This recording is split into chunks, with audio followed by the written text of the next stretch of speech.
Hey, architecture firm owners and emerging leaders. Get ready for unparalleled insight into the development of a world-class architecture firm and a worldwide organization driving the digital transformation of the design and construction industry. With Build Smart, the podcast that's changing how our profession operates. We share the incredible stories behind innovation in the building industry with my friend and co-host, Patrick McLeamy, FAIA, former CEO of the international architecture firm, HOK. You know, Yamasaki's office or firm lasted during his lifetime. And when he passed away, I think that was the end of the Yamasaki office. Helmut did not want that. He wanted a firm that would live out and grow beyond the founders. In Season 1, discover the untold stories behind HOK's meteoric rise, from 150 employees in St. Louis to a powerhouse with over 1,900 staff members and 27 offices worldwide. You know, they weren't as polite as the Kojima people. That was just boom. And anytime you have a creditor, whether it's Kojima or the bank, that wants their money, unless you can raise money someplace else, you are out of business. Bankrupt. And hold on tight for Season 2, where Patrick takes us on a new adventure as chairman of Building Smart International, shaping the future of digital transformation in the design, construction, and operation of built assets. Ian Howell, Ken Harold, and I, Ken was my technical representative from HOK. The three of us took a tour of Europe of 5 cities in 5 days. Very busy time. Simply follow the link in the show notes to subscribe to Build Smart now and uncover lessons that will transform you and your architecture firm.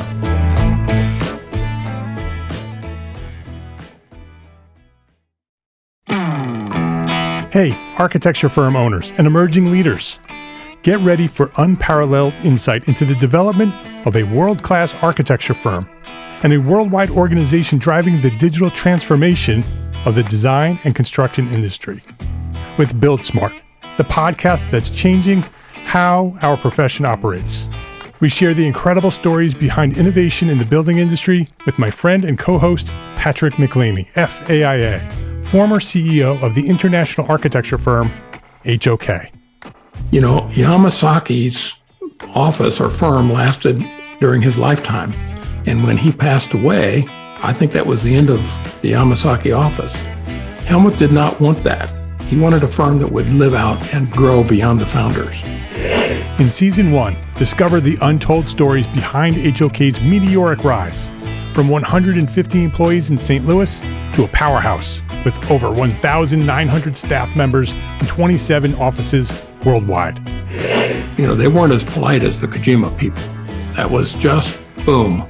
And anytime you have a creditor, whether it's Kojima or the bank, that wants their money, unless you can raise money someplace else, you are out of business. Bankrupt.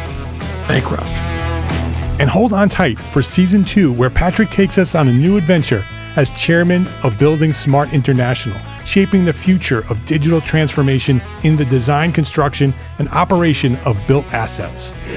Ian Howell, Ken Harold, and I, Ken was my technical representative from HOK. The three of us took a tour of Europe of 5 cities in 5 days. Very busy time. Simply follow the link in the show notes to subscribe to Build Smart now and uncover lessons that will transform you and your architecture firm.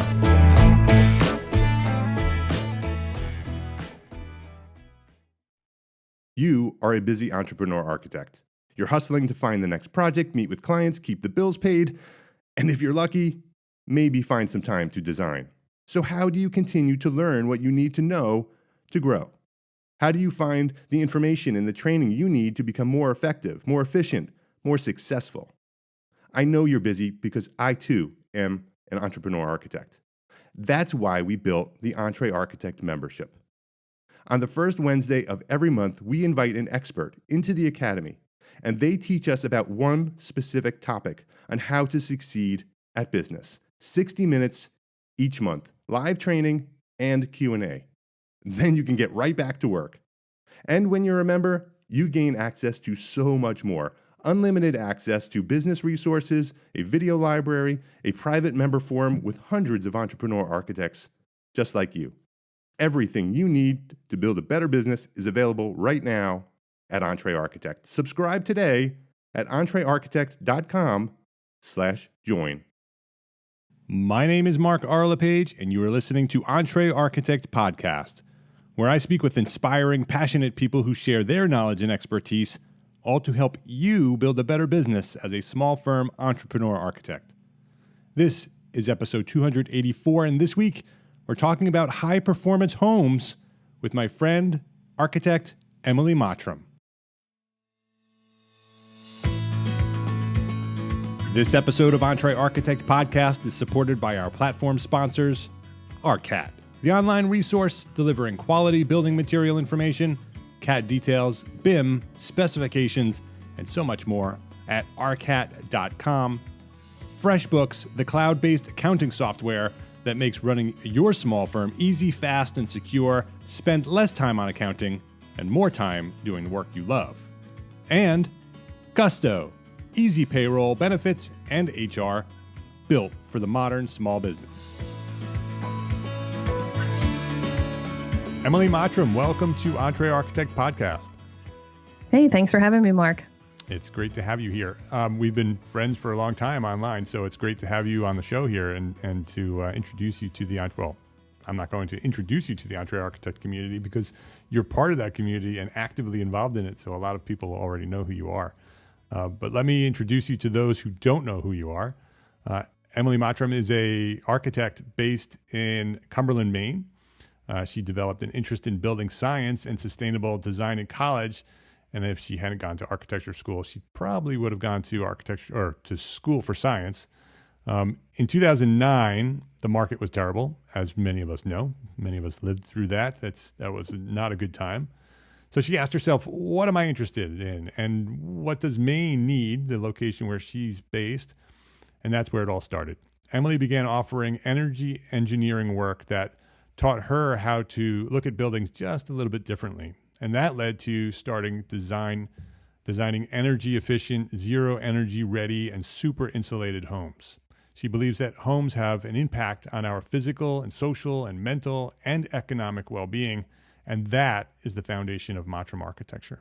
So Emily, I shared a little bit about you, and I want to learn more about you. I want to go dive a little bit deeper in your story, in your origin story. So go back to where you discovered architecture.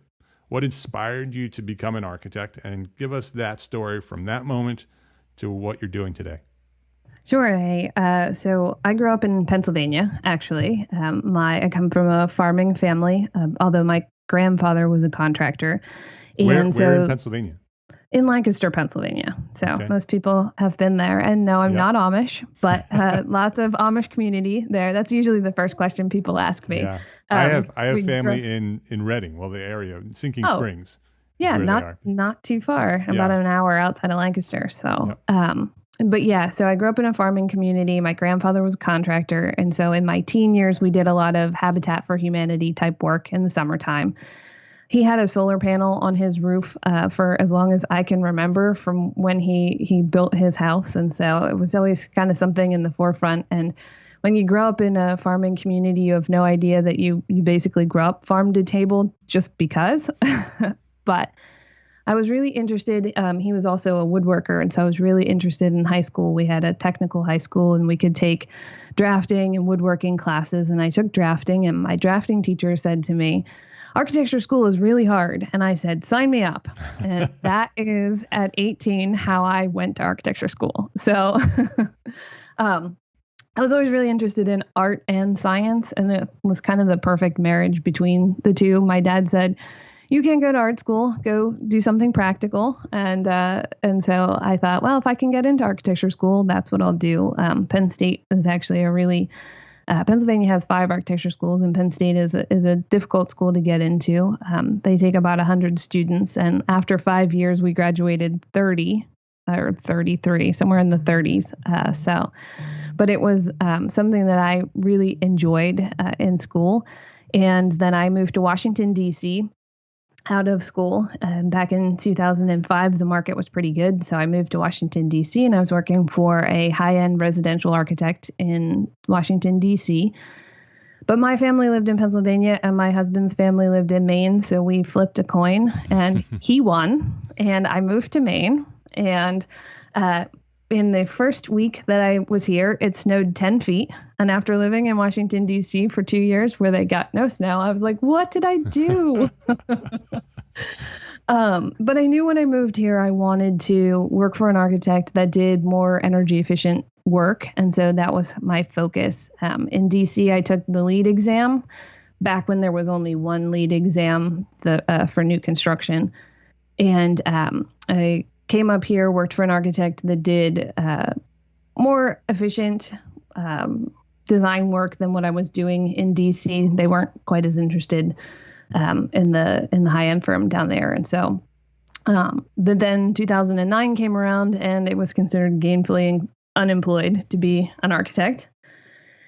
And I thought, there has to be a better way than making buildings efficient after you've already designed it. And so I got into doing a lot of energy consulting because then the state was sending, or the government was sending money to all the states to do energy improvements, which was really great.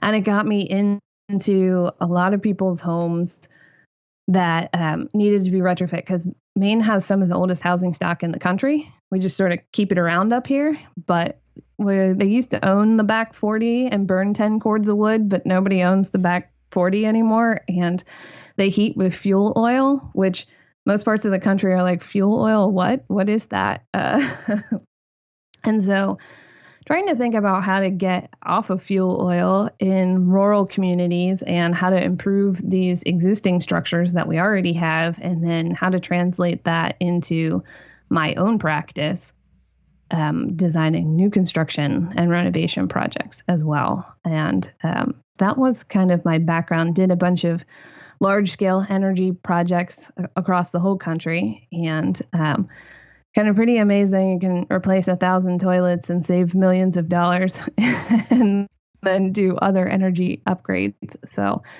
just kind of a fascinating journey. I did the LEED exam, then I did the state energy auditing exam, then I did the HERS rating. So I'm actually a HERS rater, which is the standard for, which they use a lot with the zero energy home projects. It also covers Energy Star. And then, because I didn't have enough certifications, I also did the passive house design course as well. So, you learn something different in every certification that you take, and how every different program approaches it. And then I apply that to all of my projects, but not kind of requiring anybody to do a certification program because some of them can be kind of expensive, to hit targets like passive house or to participate in the LEED exam. But that's kind of how my business got started. And then it's transitioned a little bit into, energy efficient homes is great. Maine, we have a lot of heating degree days. It's cold here. We like to say 9 months of the year. We have 3 seasons, winter, road construction, and mud season. And so, heating and everything is really important here. And so something that we wanted to do, but also then when you're building these energy efficient houses, they need to have healthy indoor air quality, and the lighting needs to be great. I mean, nobody wants to live in a dark box in Maine when, the daylight is short and it's cold. So we spent a lot of time just thinking about how people's mental and social and healthy environments when you spend 90% of your time indoors and a large portion of that in your home specifically. So thinking about all of those things, from how the sun maps across the inside space with daylight planning and, fresh air systems, or people here like wood stoves, which are a little bit difficult to do in a high performance house. I'm not going to say it's impossible, but yeah. So there's so many things that kind of go into it, and just what I was really interested in, the science behind building, and then the art and how you felt in your space. And that's kind of where we got started, or how we got started, I guess I should say. Would you say that your brand, Mottram Architecture, is the brand is energy efficient homes, or is it more of a brand that's architecture and that's just the way you're doing it? Are you focused on one or the other? I would say that we're more focused on energy efficient homes because so you're known for that. That is what we're known for. It's sort of what we say we do. It's why people come to us sort of specifically. I have a really firm belief that, architecture is definitely in the eye of the beholder, and pretty much every architect designs things that are beautiful. And so, if you're just comparing, one to one, then it's a personal preference on style. And so what we bring to the table is hopefully something that you like and is aesthetically pleasing, but is also, this performance piece. And so it performs well, it lives well, it's healthy, it's inspiring to live in. It's something that you don't want to sell in 5 years and move to another house. Like you live here, has a purpose. So I would say that we're really more on the building science end. Like you come to us because we do building science, and then we design you something that's beautiful. Right. If that answers the question. Yes, it does. What year or how long have you been practicing as Mottram architecture? Technically since 2009. So when the market got bad, I started my own business, and I did a lot of teaching and energy consulting in, with architecture till it kind of grew where there was more architecture and less consulting. Although we still do a little bit of consulting, and two instructors that I've taught for in the past are both, hey, can you come teach? Do you want to come teach? And so a little bit of teaching, a little bit of energy consulting, a lot more architecture. It sounds obviously it's in your blood, Yes. Grandpa was a builder, solar panels on the roof. So since you've been alive, this has been a part of you. When you started the architecture firm, was it intentional right from the beginning that we're building an energy efficient home architecture studio, that the brand from day one was going to be that? Yeah, I think from day one, we knew that anything that we provided to somebody else, we wanted to be better than a code-built house that was really thoughtful in, performance and how it's sited. And everybody's budget is a little bit different. So, you kind of have to work with things. And then through the different certifications in different years, building science is constantly changing. There's new products, new technologies, new ways to do things. So I think we're getting better at it, but it was always the thought from the very beginning that what we did would try to give you the best that we could within your budget to be efficient. Yeah. Are you in Cumberland? Is that a rural area, or is it more an urban area? What type of, where are you? Cumberland is sort of what I would call a suburb of Portland, which is kind of the biggest city here in Maine. A lot of Maine is very rural, and there are some people that are looking to build energy efficient houses or off the grid houses in rural locations. But I would say the majority of what people are doing are building on the coast, or building in these kind of communities that are outside of Portland. So it's more of a it's not in the city, but it's just right outside of the city of Portland. And are most of your projects in your local area, or are you working all over Maine and maybe all over the country? Most of my projects are all over Maine. We have projects from the southern end kind of up into, we have a client who's coming who wants to build in what we call the county, which is the less populated part of Maine, up closer to Acadia, which most people have at least heard of. And but we also do work in New Hampshire. We've done work in New York and Pennsylvania, and one project in Texas a while ago. Are you still consulting? Still doing a little bit of consulting. It really depends on the client and what they're trying to do. So we've done some consulting on existing houses. Somebody will come to us with a plan set, and we'll go over the energy performance with them and things that they should do or think about or change.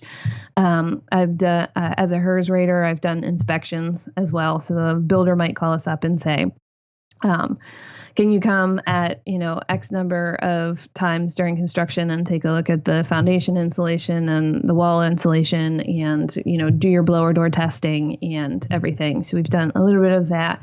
Not doing as much of that these days just because we're busy with our own work. And then we've done some consulting also as the owner's rep for people who are building, maybe they're out of state and they want us kind of involved in the process. So. Do you find that it's difficult to find clients who are interested in doing what you do, or is it because you built a brand around it, you're attracting the people who are looking for it? I think because we've built a brand around it, we're attracting the people who are looking for it. Our social media channels and everything that we post on our website. I did a blog for a number of years, was all geared around those keywords that, people are starting to hear, more and more, and that people are starting to use, the high performance homes or green building or eco house or sustainable. And so we built a brand around that. So I think that people find us because of that. I also, for marketing and SEO, try to, if there's 3 architecture magazines up here, I'm going to go with the one that does energy work, so there's the Green and Healthy Homes Maine. Like, I'm going to be in that magazine because people who pick up that magazine are looking for what we are selling, and so we've been kind of specific about what we want to do. I might be a little bit in a unique situation where people who come to Maine are really interested in the environment and conservation. And so maybe they're a little bit more interested in, how they can achieve that, which in some parts of the country, I don't know if people care as much. I think somebody posted on EntreArchitect that Ohio passed the worst energy bill, or was it Ohio? I don't even remember. Somebody in the country just passed like the worst energy bill ever. Although from an energy perspective, we don't want people doing the wrong thing and then giving us a bad name, because it's actually really easy to screw up when you're doing something in a high performance house and you decide to change one thing that has a major effect on everything else.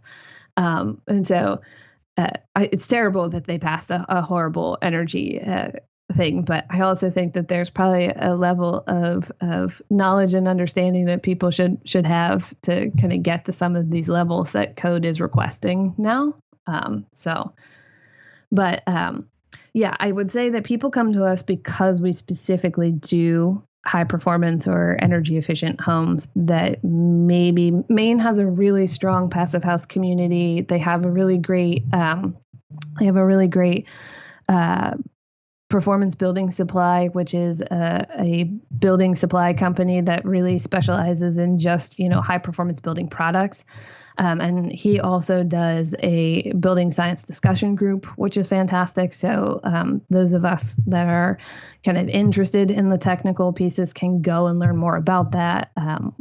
So there's a really good group of people here in Maine. And because Maine is really small, maybe we're all starting to know each other. Yeah.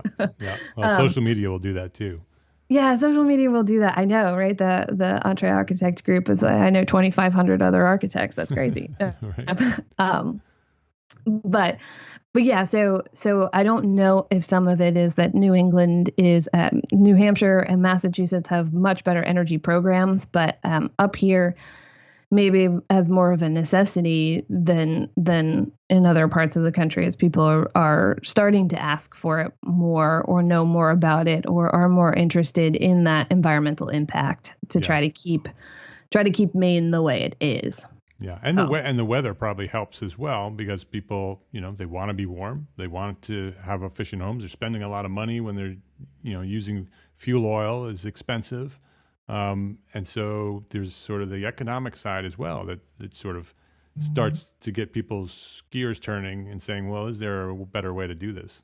Yeah, definitely the economic side. And I think when we started talking about economics, it started to help.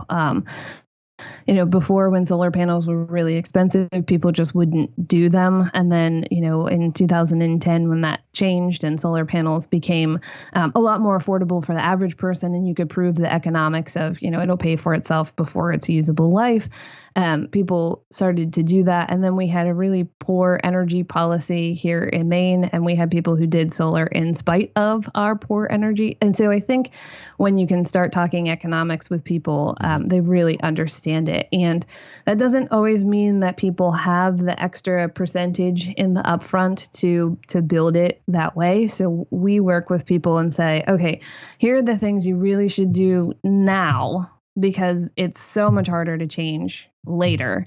And here are the things that you could kind of add on as you save the money. The building envelope is so much more important. And if we face it to the south, you can come back in 3 years and put solar panels on the roof or something like that. And so the economics of it definitely helped people to buy into it, because before you just had to do it because you were really interested in the environmental impact. Like, you were doing it for a different reason than I would say your normal standard homeowner was interested in. And at the same time, there is still a struggle to talk with them about economics, because it might be a little bit more in the upfront. But if they let me talk for long enough, I can prove to them that the extra they would be spending in their mortgage would be offset by the savings that they would have in their utility bills every month. And so in the end, you're spending the same amount of money, but you're getting a much better product out of it. And that, I can agree that energy costs will continue to go up. So if you don't improve it, you will just continue to use more, and that will just get more expensive every year. And so, but it's a slightly different mindset to get people to think about, here's the estimate from the contractor that has X dollars on it. And I want to say, okay, I want you to look at that. Then I want you to look at your mortgage. Then I want you to look at your utility bills. And there's this great thing called an energy efficient mortgage, which exists all over the country. And most people hear about it when they sign on their house, like that last day when you sign all the paperwork.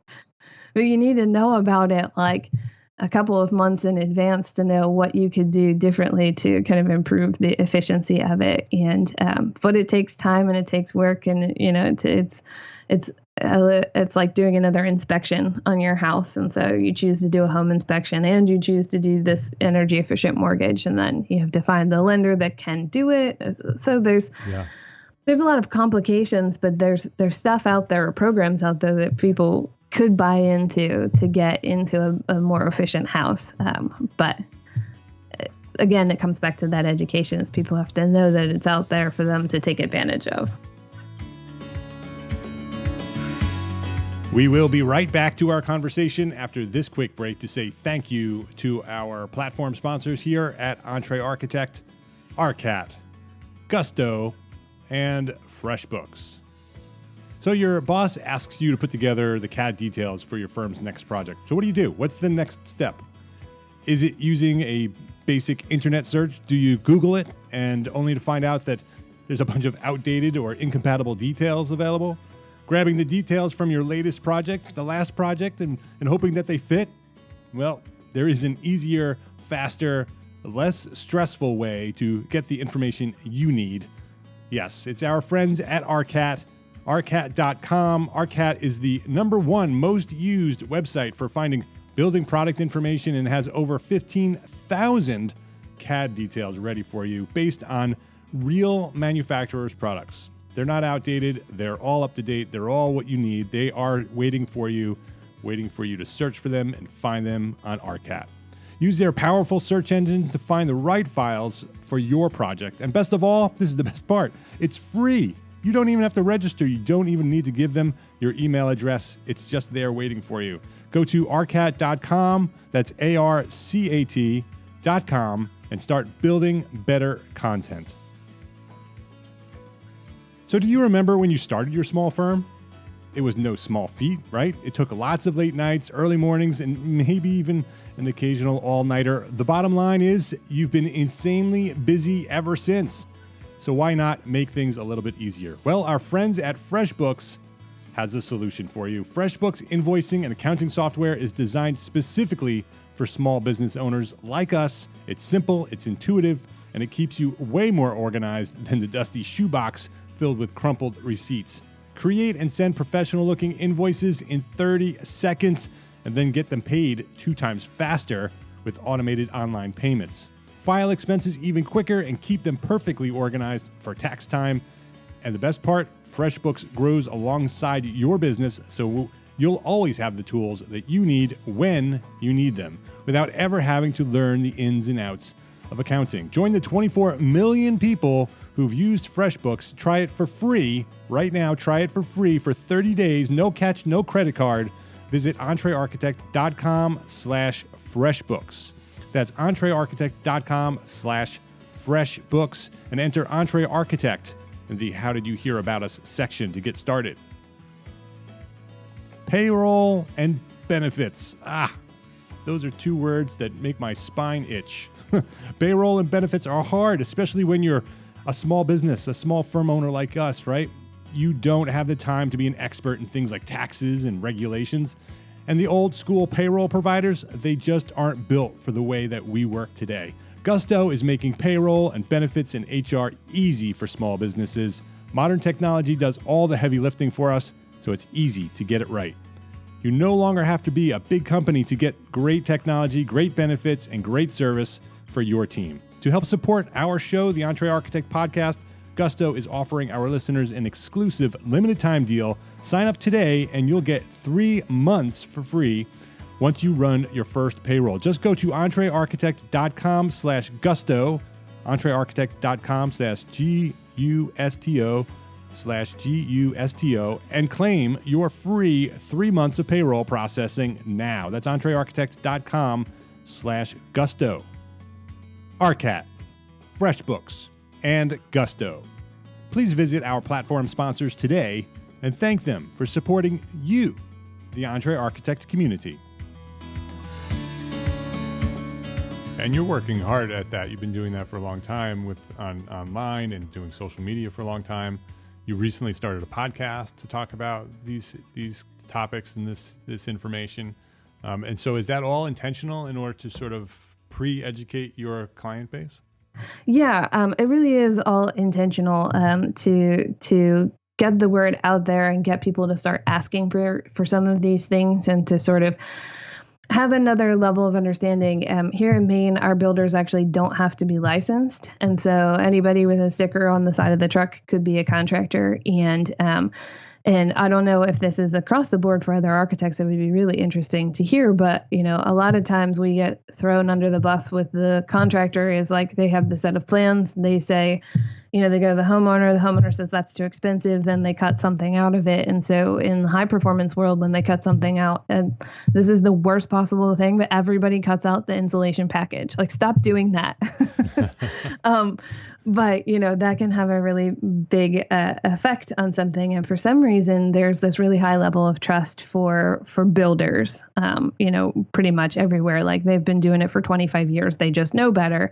And so getting people to kind of understand why we do things the way we do beforehand, then they know when they're sitting down with that builder, they're like, oh, wait, well, maybe we shouldn't do that. Or maybe we should ask the architect who's involved. And Mike Maines, and Bob Swinburne did a podcast 2 weeks ago, I think, where we talked a little bit about this. And the three of us really feel strongly about almost an integrated design build approach, is that you get the builder to come on early. You get builders who really are starting to understand it. The client gets a better product because they're getting the builder's input from the beginning. Because as you know, as architects, we could draw it and have 6 builders bid it, and they'd all build it a different way, no matter what your drawings say, which is kind of fascinating. So when you can kind of build that into the process from the beginning, the client's getting more for their money. We're getting more. Everybody's happy. The builder knows, why we're doing some kind of strange things. They're like, Emily, you want me to do what? Sometimes with building science, there are some crazy things, but everybody adds value to that. And I don't know if that's more residential construction, because we only do residential. I'm assuming you couldn't do that really in commercial work, or not as easily maybe, but we're trying to move away from the bid construction, just because I think when the whole team is on board, you get a better product out of it, especially with the high performance aspects. And, everybody wants a beautiful granite countertop, but if I can save you $5,000 in the first year with the insulation package, you can afford your granite countertops next year. Those are easy to change. Right. And residential clients are, they don't really know the process as well as most commercial clients. And so if you present the process as this is the way we do it, and you build a team with contractors that are working either for you and you do design build, or you come in as a joint venture, as a team. This is if you want to work with us, this is how we work. We work with these contractors, and you can pick from this selection of contractors because maybe they're certified by you or they just established an understanding and relationship. I think also one of the things that are super important. You were talking about the influence of the contractor on the owner, and how at times that may undermine your decisions later in the process. That's why it's so important to develop that trusted advisor role as the architect, and to really need to do that early on, and provide construction administration so you're involved in the process during construction. So many architects are giving that part of the project away and not even serving construction administration. Totally lose control when you do that because you're not even involved in the project. It makes it so much easier for the architect or for the contractor to undermine you or just point fingers when things get rough. Not my problem. I didn't do it. The architect did it, and you're not even there to defend yourself. Yeah. And I think that that's a big problem in rural communities, and something that we've definitely talked about up here. Bob and I have had that conversation is, when you don't stay involved in the process, you can have those. And, in any architecture project, that's a problem. And in a high performance build, it can be a major issue. Yeah. If you end up with water in your wall cavity system because maybe there was a change that was made and somebody didn't understand the impact of, how that heat drives the moisture through the type of insulation you have, and then you've got rotten sheathing and you take it apart a year later and you have a major problem. It's like, oh, well, nobody called me to talk about that. So, but actually that kind of brings me back to this other thing that we've got going on, which I know you and I were chatting beforehand about different things of business. We've started developing semi-customizable plan sets for people to kind of bridge the gap between somebody who wants a fully custom designed house, and that's a very particular client, and we love to do custom, and we'll design you whatever you want. But then there's also this market, which is kind of in the middle, I would say, that isn't really being served. They're not the people who are building, just a code performance house. There are people who are really interested in it. They can't understand maybe 2D drawings. And I don't know if you run into this a lot, but I find that most people don't understand two-dimensional drawings. So we've started developing plan sets, and they're semi-customizable, so you can do a little bit of changing within reason. And we have a couple of prototypes that you can come and walk through, because that's really key to people, especially because our high performance homes are trying to reduce square footage. Square footage is just a number. It's not even a thing. I think these McMansions just happen because you have space, so whatever. But then you end up with awkward, weird space that you're like, I have a 3,000 square foot house, but you only use like 1,000 square feet of it. So, we're really working on it. But then someone will look at it and go, this house is only, 1,500 square feet. That's not big enough. And I was like, come see it, and we'll show you how it works. Yeah. That's important to have that ability to walk through it and experience it and understand immediately that this house would work for us.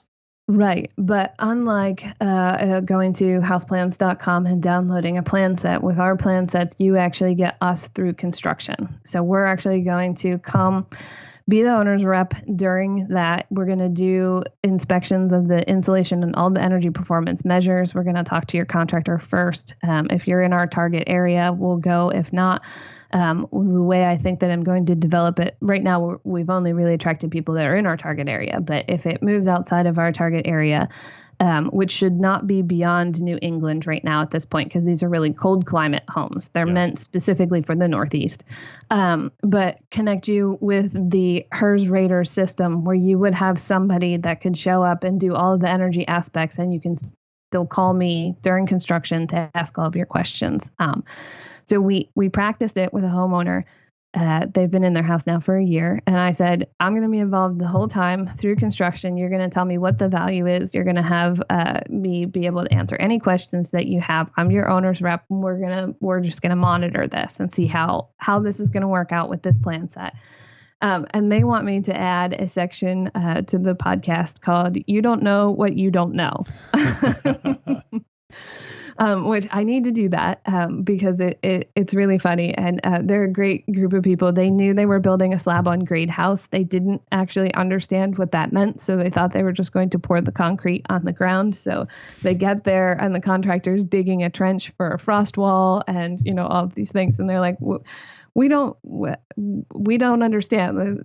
Their understanding was that, it would be a concrete floor, and that was kind of the level of understanding they had on that particular piece. And so it's fascinating for me as the architect to be reminded to go back that, your client doesn't understand all of these technical pieces and, even the building science pieces. And we have attracted people who are really interested in building science. And those are the people who are even a lot of fun, because they want to know every technical aspect of how the mini split heat pump system works in conjunction and spreads the air and the ERV and the technical pieces.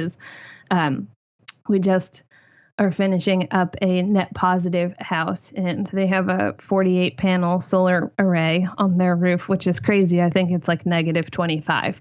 That is not factoring in their electric car, which is going to take up, a good chunk of the excess to power that. But they were just so interested in every aspect of the building science. And so I think that, there's kind of this fine line between people who want to live in a really healthy home that's efficient, or they want to retire here to Maine and they want to go to Florida for 3 months and they don't want to worry about frozen pipes.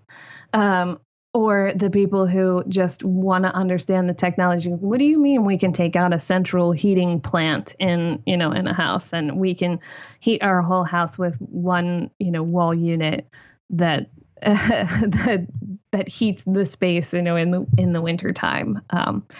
So it's been kind of fun and fascinating for us, and just I started the podcast because apparently people don't read anymore, or they don't like to read. That is not me. I've noticed that trend. But people are moving towards that. And maybe it's because we're busier and we spend more time in our cars, that podcasts are more convenient. But my mom has said since childhood that I just really like to talk. And so what better way than to do a podcast that talks about what I'm super interested in?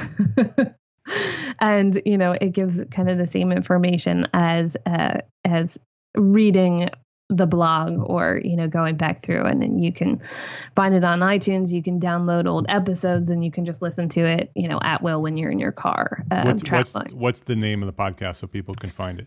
Sure. The podcast is called E3 Energy and Efficiency with Emily.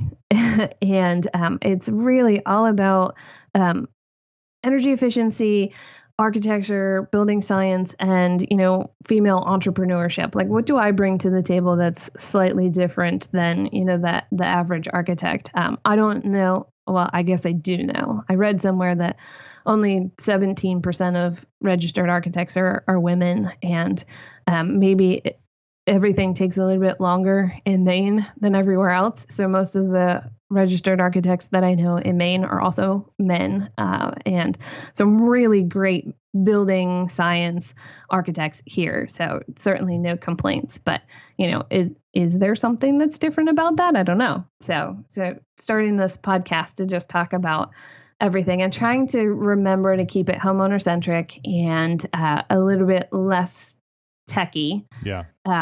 for those people who want to learn about more of the techie stuff, I also teach building science classes, and I will happily sit down with you for hours and get into the weeds of all of the different parts and pieces that make up the science behind it. But I think for most people, they just want to understand the basic level of health and economics and how to operate the space. And I did a podcast with one of our homeowners who lives in one of our high performance houses so that other homeowners could hear how they felt about it. And it's even a surprise to me what they talk about. And he's like, it's so quiet in here.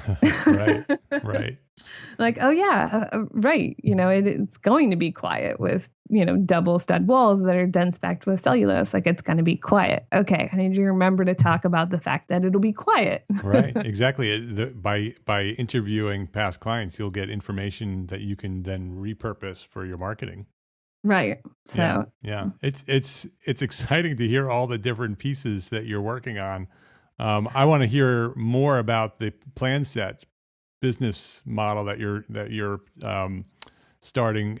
Maybe as you develop it and you sort of execute on it, I'd love to have you come back and talk specifically about that, about how you're promoting it and how you're pricing it and how you're executing on it. Because I love the hybrid model of this plan set plus service, and I think it's a great way to provide a service that architects can sell that way.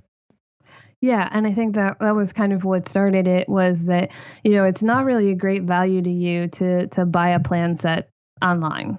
We've had people come to us with a plan set that they found that they loved, that structurally you just can't hold it up here. We've got a 90 pounds snow load. So, that house that was built for Florida looks beautiful, but is not going to work here. But also that, you don't know what you don't know, hence the section of the podcast. But, the average homeowner doesn't think about kind of all the things. They're just like, oh, this plan, looks good. And maybe it's okay, but having the architect be involved so that you really get everything out of it that you want, I think is a critical piece. And so we didn't want to just sell plan sets. We wanted to sell plan sets with that owner advocate, so that you get what you think you're getting out of it. Because you can also too, buy there are some other companies that have high performance home plan sets that are available. But then if you give it to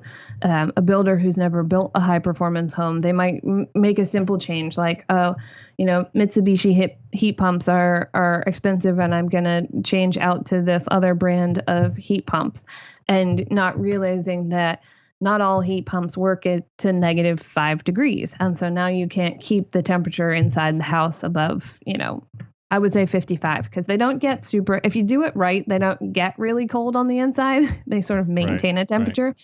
Right.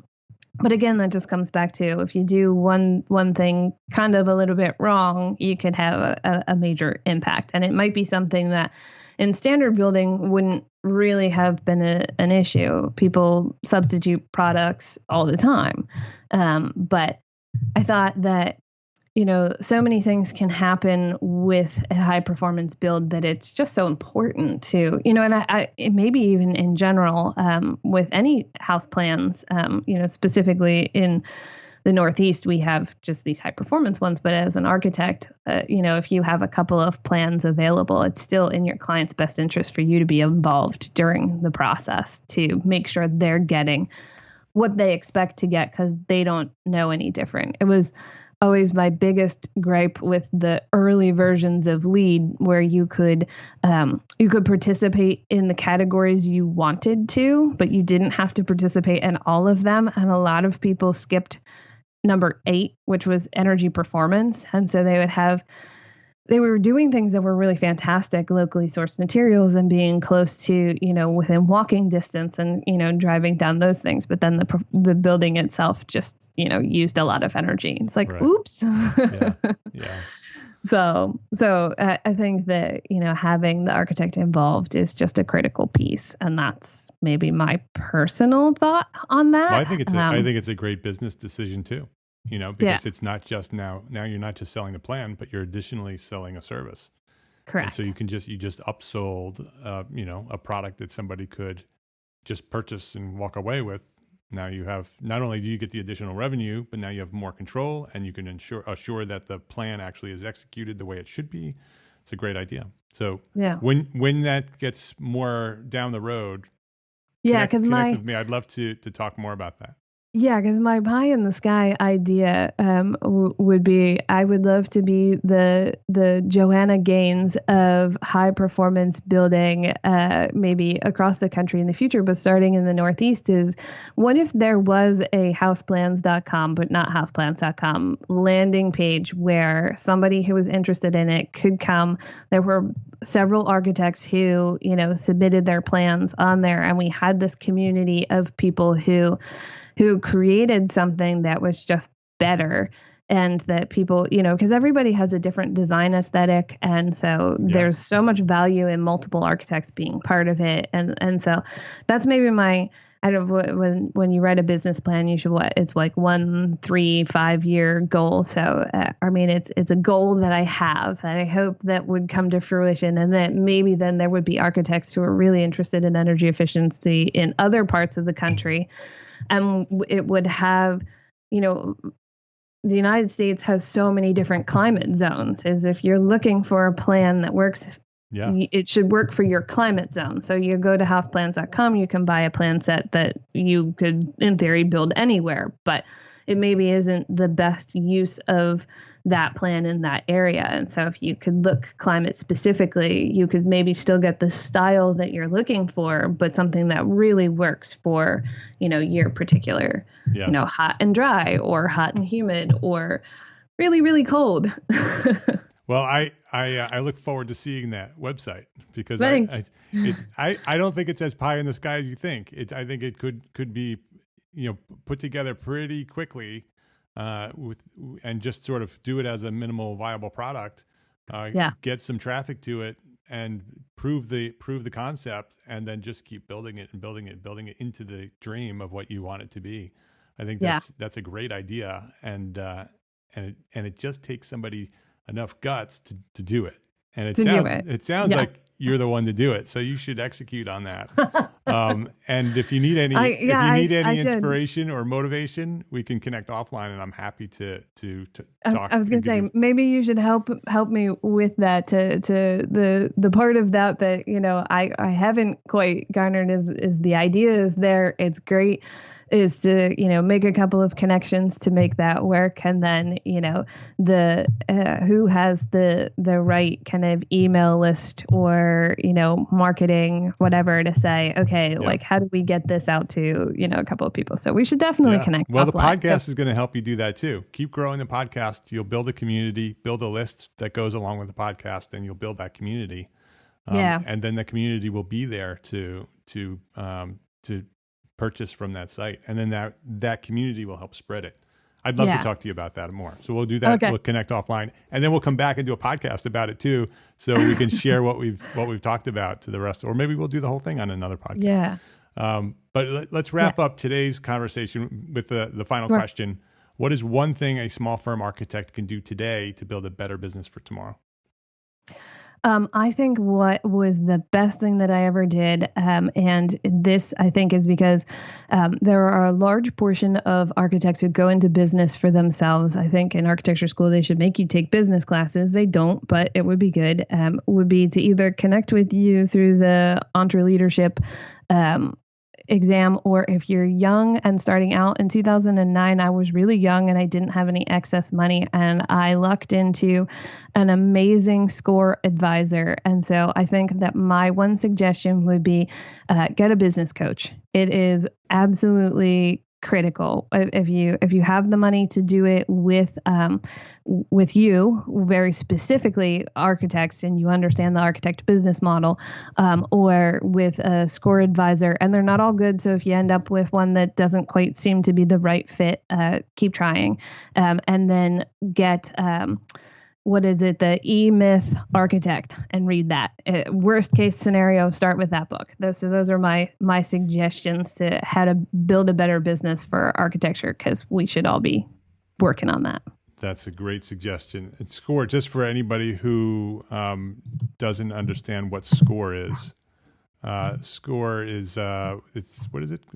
I'm looking it up. Do you remember what SCORE stands for? I don't remember what the acronym is offhand.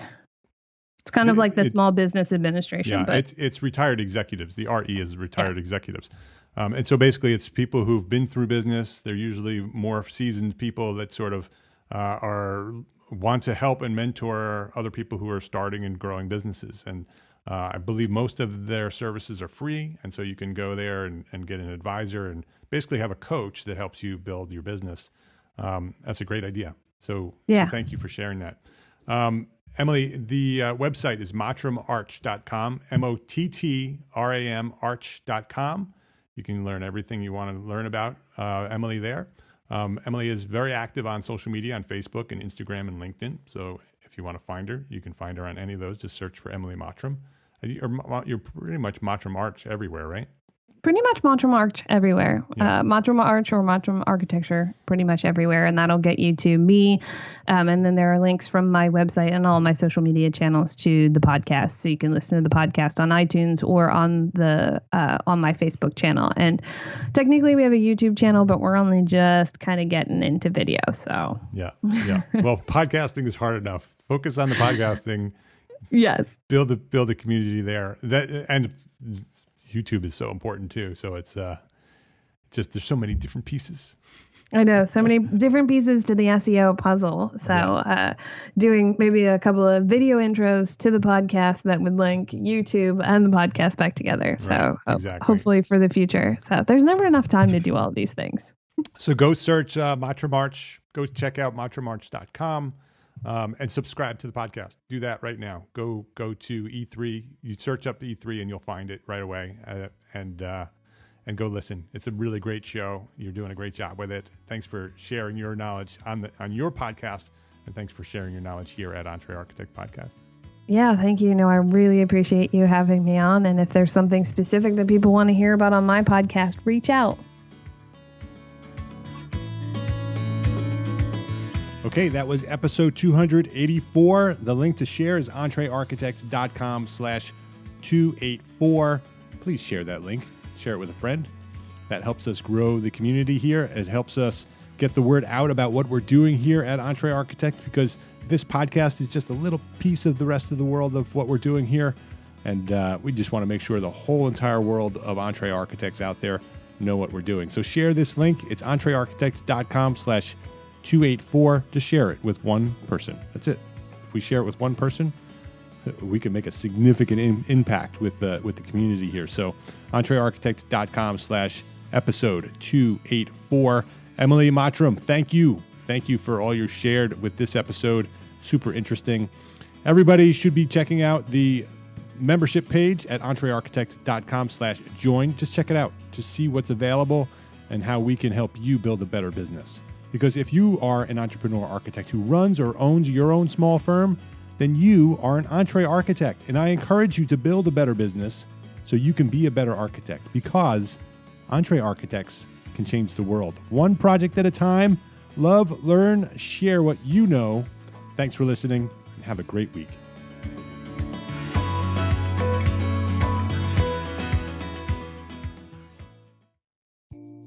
Imagine earning continuing education credits while doing exactly what you're doing right now. Well, you can. Gable Media has revolutionized the way you earn your continuing education credits with a groundbreaking approach.